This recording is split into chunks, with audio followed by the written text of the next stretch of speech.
हाँ, अब है अगला प्लेटो का आदर्श राज्य। हमने अभी प्लेटो के जीवनी के बारे में पढ़ा, उनकी रचनाओं के बारे में पढ़ा, उनने कहाँ कहाँ शिक्षा प्राप्त की, किस तरह से क्या सोचा, क्या लिखा, उन्होंने शिक्षण संस्था खोली, संस्थाओं में कौन कौन सा ज्ञान दिया जा रहा था, किन किस विषयों पर उनका बात होती थी, ये हमने सारा अध्ययन कर लिया। कहाँ कहाँ भटक कर उन्होंने शिक्षा ग्रहण करने का कार्य किया, सब चीज़ हमने पढ़ ली। एक उन्होंने शिक्षा की संस्था खोली, उन्होंने रचनाएं लिखी, बहुत सारी रचनाएं लिखी। 3 रचनाओं के बारे में बताया, रिपब्लिक, स्टेटमेंट और लॉज के बारे में बताया। ये सब इनका परिचय हो चुका। अब उनके सिद्धांत के बारे में हम पढ़ेंगे। उनका सबसे पहला सिद्धांत आता है प्लेटो का आदर्श राज्य। प्लेटो जो सोच रहा था, हमने सबसे पहले ही बताया था कि राज्य कैसा होना चाहिए, ये उनका सोचना था।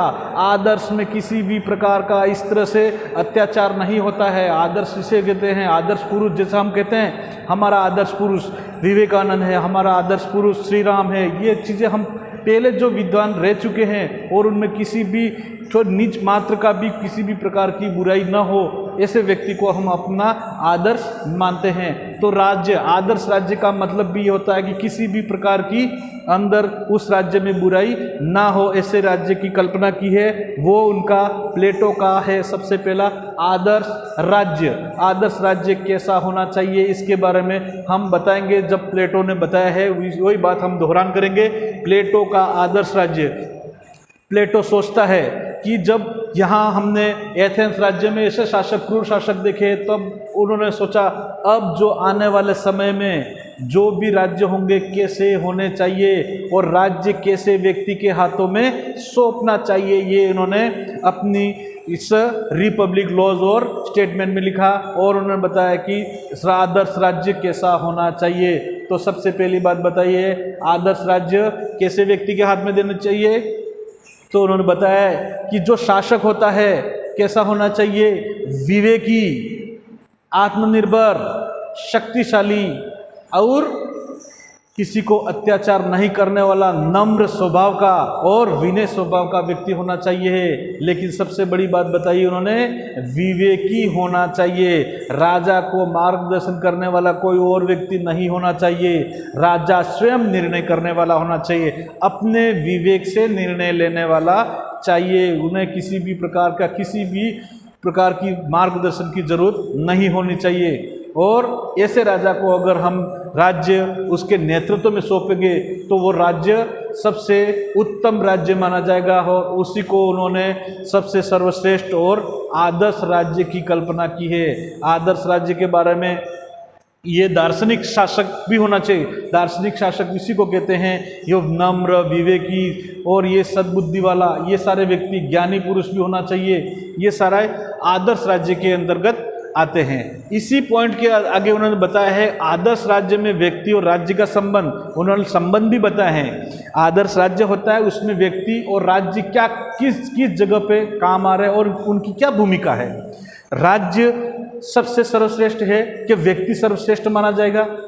राज्य और व्यक्ति में क्या संबंध है, तो इस बात पर उन्होंने बताया है राज्य भी, इसमें व्यक्ति भी मुख्य है और राज्य भी मुख्य है। उनका मानना है व्यक्ति के बिना राज्य नहीं चल सकता। अगर भूभाग है और उसमें व्यक्ति नहीं है तो वहाँ पर राज कैसे किया जा सकता, बिना व्यक्ति के शासन नहीं हो सकता है। अगर व्यक्ति सभी हैं लेकिन निश्चित क्षेत्र, निश्चित एरिया, भूभाग नहीं है तो राज्य कैसे बन पाएगा। इसलिए भूभाग और राज्य, वहाँ के राज्य में आता है सरकार, शासन व्यवस्था भी, ये सब भी होना चाहिए। खाली व्यक्ति अकेले से राज्य नहीं बन सकता है। इसलिए राज्य और सरकार होनी चाहिए और इसमें व्यक्ति भी होने चाहिए। तो उन्होंने बताया है दोनों है पर्याय है। कौन? राज्य और व्यक्ति एक दूसरे के पर्याय हैं। राज्य भी होना चाहिए तो साथ ही साथ व्यक्ति भी। अगर व्यक्ति है तो राज्य होंगे, राज्य है तो व्यक्ति होंगे। दोनों एक दूसरे पर निर्भर है और दोनों ही समान है। ये बात उन्हें आदर्श राज्य में बताई थी। आदर्श राज्य का मतलब नेतृत्व करने का, विवेकी राजा के हाथ में राज्य की बागडोर संभालनी या सौंपनी चाहिए, ये प्लेटो का मानना है। तो सबसे पहला हो गया आदर्श राज्य। आदर्श राज्य में विवेकी व्यक्ति और जो व्यक्ति के हाथ में शासन का बागडोर देनी चाहिए। दूसरा है आदर्श राज्य में व्यक्ति और राज्य का संबंध, व्यक्ति और राज्य एक दूसरे के पहलू, एक सिक्के के दो पहलू है या एक दूसरे को पर्याय है, ये हम मान सकते हैं। प्लेटो ने यही बात बताई है। लेकिन आगे हम बढ़ते हैं, इसी के साथ साथ उन्होंने बताया है आदर्श राज्य की उत्पत्ति। ये आदर्श राज्य बागडोर किसको सौंपेंगे ये हमने तो बात बता दी, लेकिन यहाँ पर बहुत महत्वपूर्ण बात आ रही है, आदर्श राज्य की उत्पत्ति। ये आदर्श राज्य बनेगा कैसे, क्या क्या अंग और क्या क्या सुविधा इसके अंदर होनी चाहिए, तब जाकर के आदर्श राज्य पूर्ण बनेगा। तो कैसे बनेगा, तो यहाँ पर उन्होंने बताया आदर्श राज्य को 3 चरणों में बांटा है। 3 चरण पूर्ण होने पर ही वो एक आदर्श राज्य बनकर तैयार होगा। तो सबसे पहला देख लें कि 3 चरणों में सबसे पहले है, नंबर 1 में बताया है व्यक्ति और व्यक्ति, जो निवास करने वाले व्यक्ति हैं उनको व्यक्ति आपस में सोच लें कि हमें कौन सा निश्चित जिम्मेदारी वाला कार्य करना है और अपनी जिम्मेदारी से वो सारा कार्य पूर्ण करें। जैसे कि गांवों में, शहर में रहने वाले, गांवों में उस राज्य में रहने वाले व्यक्ति अपनी अपनी जिम्मेदारी, कोई किसान है तो उसको क्या, उसकी जिम्मेदारी कौन सी है, खेती करना, वो खेती करने का कार्य पूरा कर ले। पशुपालन, ग्वाला लोग है वो पशु पालने का कार्य शुरू कर दें। जो मोची है वो जूते बनाना कार्य, अपना अपना कार्य अपनी जिम्मेदारी से पूर्ण करें। इसका मतलब व्यक्ति का कार्य खुद जिम्मेदारी से अपना कार्य पूर्ण करे, ये एक चरण में आ जाता है। ये शुरुआती दौर कहलाता है। राज्य की जो 3 चरण है उसमें शुरुआती चरण रहता है व्यक्ति आपस में अपनी जिम्मेदारी उठा करके अपना कार्य पूर्ण करें, ताकि राज्य में जो भी आय और जो भी कार्य व्यवस्था, शासन व्यवस्था में जो भी उपयोग की सामग्री चाहिए, कहाँ से स्टार्टिंग में हो जाएगी, व्यक्ति के सहयोग से। व्यक्ति आपस में एक दूसरे का सहयोग करेंगे, ये पहला चरण है जिसमें अपना अपना कार्य, अपनी जिम्मेदारी पूर्ण कार्य पूरा करें। नंबर 2 आता है, नंबर 2 में आता है सैनिक वर्ग। नंबर 2 में आता है सैनिक वर्ग।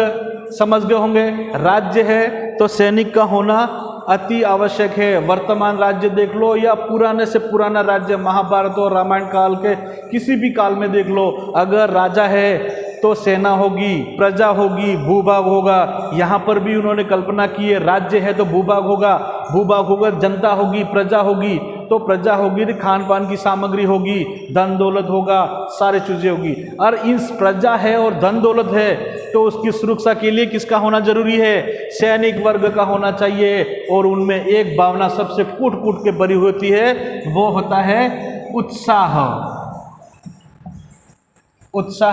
व साहस।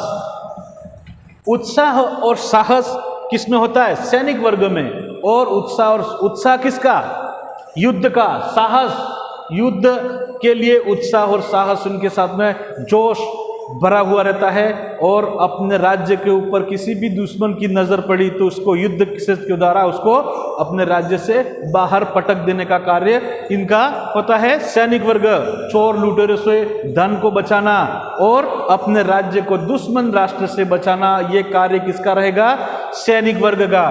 तो उन्होंने आदर्श राज्य की उत्पत्ति में सबसे पहले बता दिया, पहला कौन वर्ग, ये वही वर्ग है जो आम प्रजा, जो खेती, पशुपालन और दूसरा कार्य करने वाली जनता, ये हो गया व्यक्ति अपना स्वयं जिम्मेदारी उठाए। दूसरा, उन प्रजा का, उन राज्य की जो जितनी भी संपत्ति है उसकी सुरक्षा का कार्य, पहरेदार का कार्य कौन करेगा, सैनिक वर्ग होगा। तो पहला हो गया आम प्रजा, दूसरा वर्ग हो गया सैनिक वर्ग। अब आता है लास्ट जो होता है महत्वपूर्ण, वो होता है शासक वर्ग। यह होता है शासक वर्ग। अब समझ में आ गया कि आदर्श राज्य में जो लास्ट का जो वर्ग आता है शासक वर्ग, और जिसमें अल्पसंख्यक वर्ग आते हैं, सबसे कम, मतलब पूरे राज्य का राजा एक ही होता है, राजघराने के मुख्य व्यक्ति ही इसमें होते हैं, इसको अल्पसंख्यक कहते हैं। और इन सभी पे नेतृत्व की जिम्मेदारी किसकी होती है? शासक की होती है। और विवेकपूर्ण तरीके से राज्य में आने वाली आपदा विपदाओं को सुरक्षित रूप से जनता को, प्रजा को सुरक्षित रखने का कार्य किसका होता है? शासक का होता है। तो इस तरह से आदर्श राज्य की उन्होंने 3 चरण बताए। तीनों चरणों के द्वारा ये आदर्श राज्य को दर्शाया गया है। ये हो गया व्यक्ति, सैनिक और शासक वर्ग। अब इससे आगे बताया है, ये तो हो गए आदर्श राज्य के 3 चरण पूरे हुए। आगे है आदर्श राज्य के आधार स्तंभ। अगला है आदर्श राज्य के आधार स्तंभ। आदर्श राज्य बनाना है तो उसका सबसे पहला आधार स्तंभ, स्तंभ का मतलब आधार, नीचे से उसका जो पिल्लर, जो स्तंभ हैं वो मजबूत वाले होने चाहिए। अगर नीचे से नींव अगर कमजोर है तो ऊपर की बिल्डिंग या भवन नहीं रह पाएगा। तो राज्य का मुख्य जो आधार, जो नींव है, उस आधार स्तंभ कौन कौन से हैं? तो यहाँ पर बताया है शिक्षा और साम्यवाद। तो आदर्श राज्य के स्तंभ में बताऊंगा शिक्षा और साम्यवाद। शिक्षा के बारे में तो सब समझ गए होंगे। शिक्षा का मतलब होता है ज्ञान प्राप्त करना। शिक्षा किस तरीके से प्राप्त की जा सकती है ये तो यहाँ पर मैं बताऊंगा। यहाँ पर शिक्षा और साम्यवाद क्यों बताया गया है तो बोलेंगे आदर्श राज्य के आधार स्तंभ में सबसे पहला जो भूमिका निभा रहा है वो शिक्षा है। यहाँ पर मैं आपको फिर से समझा दूं कि आदर्श राज्य में प्लेटो ने सोचा है आदर्श राज्य का अगर शासक और सैनिक वर्ग हमें मजबूती से लाने हैं, समझदार व्यक्ति को राज्य सौंपना है, तो उन्होंने सबसे पहली व्यवस्था कौन सी की है? शिक्षा की व्यवस्था। और उन्होंने राज्य द्वारा शिक्षा की व्यवस्था की, जिसके अंतर्गत शिक्षा ग्रहण करवाने में राज्य जो शासक वर्ग को भी शिक्षा देना, सैनिक वर्ग को शिक्षा देना, ये कार्य राज्य द्वारा किया जाएगा। और शिक्षा में किसी भी प्रकार का भेदभाव नहीं होना चाहिए स्त्री पुरुष का। यहाँ इनका कहने का मतलब है स्त्री और पुरुष का किसी भी प्रकार का भेदभाव न करते हुए राज्य को शिक्षा दिलानी चाहिए, ताकि अच्छा से अच्छा शासक और अच्छा से अच्छा सैनिक हमें मिल जाए, ज्ञानी, विवेकी और साहसी व्यक्ति मिले। इसलिए उन्होंने शिक्षा का होना अनिवार्य बता दिया। शिक्षा राज्य द्वारा की जा सकती है, जैसे वर्तमान में भी शिक्षा राज्य द्वारा कराई जा रही है। इसी तरह से प्लेटो ने भी उस समय राज्य में शासन व्यवस्था के लिए और शासकों के लिए, अच्छे शासक लाने के लिए किसकी व्यवस्था होना अनिवार्य समझा? शिक्षा का होना अनिवार्य समझा। भेदभाव किसी भी प्रकार का नहीं था, किसी भी प्रकार का, ना स्त्री ना पुरुष, इस प्रकार का किसी भी प्रकार का भेदभाव नहीं था। अब ये तो होगी शिक्षा की बात। और अगला है साम्यवाद। ये भी एक अलग से पॉइंट समझ लो। आपको साम्यवाद कुछ लोगों को समझ में आया होगा। साम्यवाद किसे कहते हैं? एक अलग ही बात है। साम्यवाद क्या होता है? हमारे वर्तमान में कहीं पर भी साम्यवाद नहीं है। अधिकतर राष्ट्रों में पहले हुआ करता था, वो राष्ट्र भी अब लोकतंत्र में तब्दील हो चुके हैं। साम्यवाद का मतलब होता है सबका, जो भी चीज़ है इस पर सबका अधिकार, निजत्व किसी में नहीं होता है। जो भी वस्तु है सबकी है। तो यहाँ पर 2 वर्ग ऐसे बताए हैं जिसको साम्यवाद के दायरे में रखा है। यहाँ पर पहला बात मैंने बताया था, देख लो वापस इस ऊपर में, कि व्यक्ति वाला तो आम प्रजा, आम प्रजा को साम्यवाद से छूट मिली है। साम्यवाद से छूट, आम प्रजा को साम्यवाद से छूट मिली है। और सैनिक वर्ग को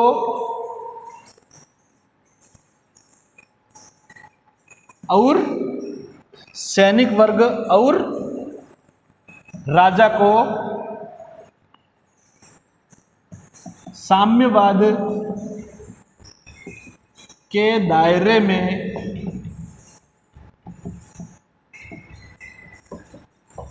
रखा गया है। समझ लो फिर से, यहाँ पर साम्यवाद को समझाने के लिए ये तीनों चीज चरण वाली बात में बस समझा रहा हूं कि जो आम प्रजा है उसको साम्यवाद से छूट मिली है। वहाँ पर सब अपनी वस्तु निजी रूप से रख सकते हैं, मकान खुद का ले सकते हैं, ये किसी भी वस्तु को खरीदना चाहते खरीद सकते हैं, उस पर अपना निजत्व निजी हक जता सकते हैं। लेकिन हम आगे के 2 चरण बता रहे हैं। सैनिक वर्ग और शासक वर्ग को साम्यवाद के दायरे में रखा गया है। यहाँ पर सैनिक और शासक वर्ग को किसी भी प्रकार का निजी कोई संपत्ति नहीं मिलेगी।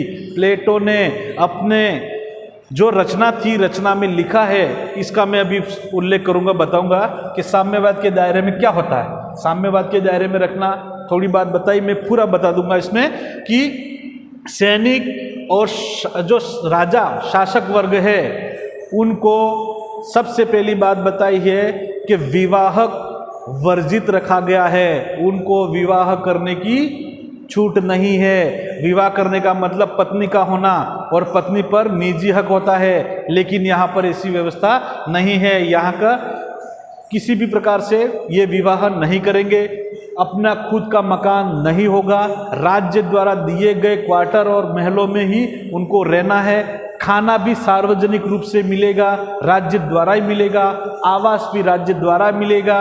इस तरह की व्यवस्था प्लेटो के आदर्श राज्य में रखा गया है और इनको किसी भी प्रकार का निजी हक का अधिकार नहीं है। सिर्फ इनको राज्य के लिए जीना है और राज्य के लिए ही उन्हें मरना है। ये सी व्यवस्था उन्होंने रखी है। प्लेटो यही चाहता है कि राज्य को जो चलाने में सहयोग करने वाले व्यक्ति किसी भी प्रकार का अपना पराया न सोच करके निस्वार्थ रूप से यहाँ पर शासन करे। स्वार्थ कब होता है? जब परिवार होता है, और इन लोगों को परिवार बनाने का अधिकार नहीं है। न तो सैनिक को न ही शासक वर्ग को किसी भी प्रकार का परिवार बढ़ाने का अधिकार नहीं है। यहाँ पर साम्यवाद आ जाता है और साम्यवाद हर चीज पे सार्वजनिक रूप से अधिकार, अपना निजी किसी पर अधिकार नहीं हो सकता, निजी हक किसी पर नहीं जताया जा सकता है। यह होते साम्यवाद के दायरे में रखना। अगला ये इन्होंने बताया कि आधारभूत स्तंभ शिक्षा और साम्यवाद। अब उन्होंने यही सोचा था आदर्श राज्य को मजबूत बनना है तो शिक्षा के द्वारा हम किसको निकाल सकते हैं? सैनिक वर्ग और शासक वर्ग। शिक्षा ग्रहण करके जो आगे से आगे बढ़ता है, ऐसे विकसित और विकासित जो विवेकी जो और होशियार जो शासक है व्यक्ति हैं उनको ही शासन के लिए आगे रखें और सैनिक को भी रखें। जो इसमें शिक्षा में आगे नहीं बढ़ पाता है उसको आम प्रजा के रूप में उनको छोड़ दिया जाता है। वो अपना अपना जिम्मेदारी पूर्ण कोई काम संभाल लें और अपना निजत्व का अधिकार उसको मिलता रहेगा। तो ये दोनों पॉइंट जो बता रखे थे आदर्श राज्य के लिए, शिक्षा और साम्यवाद, जहाँ पर प्लेटो का यही मानना शिक्षा और साम्यवाद होगा तो ही वो राज्य आदर्श राज्य कहलाएगा। आदर्श राज्य की बागडोर अगला है। Thank you.